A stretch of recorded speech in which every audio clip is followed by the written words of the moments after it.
Another tip guys, kani siya related na sa atong previous video na ko na naghisgot about loading good sa magazine. Na yung mga nangutan na guys, number 1 question, pila daw ka seconds mag-load aning ato ang green gas? It's around 12 to 15 seconds. That's good already. So, kung mga single stock lang ang magazine, makahurot na siya isa ka mag. Kung high cap, mga 15 seconds, that's good as well. And na yung nangutan na, unsa daw ang timailhan nga gamay na lang ihang load nga gas or tunga-tunga or puno ba unsaon daw pagkahibalo. Honestly guys, dili na to siya mahibalan ang level sa iyahang green gas nga sulod. It's because wala mo gud makita nga gauge all over the magazine, wala. So dili na to mahibalan kung asa kutob ang iyahang sulod nga green gas sa sulod sa mags. Pero na ay isa ka tip guys nga mahibalan lang ninyo siya nga loaded siya o dili siya loaded. Pero dili na to mahibalan ang level sa green gas nga sulod sa iyahang mags. So ang tip guys is this one. Kani siya, pag gahi ni siya, kung imo siyang i-press, gahi siya, dili siya mapislit.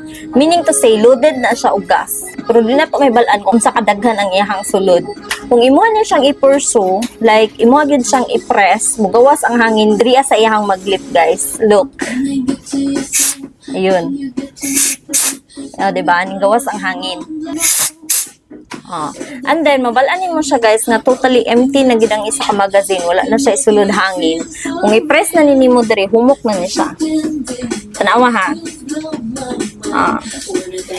So, ganina, dili niya siya mapislit. So, kanin siya totally empty na gid niya siya once nga ma-press na ninimo diri. So, pag insert mag nimo ni siya dito sa imong unit, dili siya mo fire guys. Kay wala naman gid niya siya hangin. So, mauto siya tubag sa inyong mga pangutanan. No? Sa kadto mga hawd kayo sa airsoft, katong mga airsoft enthusiast, no? Kung napa mo yung madagdag sa ako ang tips guys, just comment down below para daghan makabalo, daghan maka-share og idea sa mga tips, unsaon paggamit, mga proper care sa ato ang mga GBB pistols.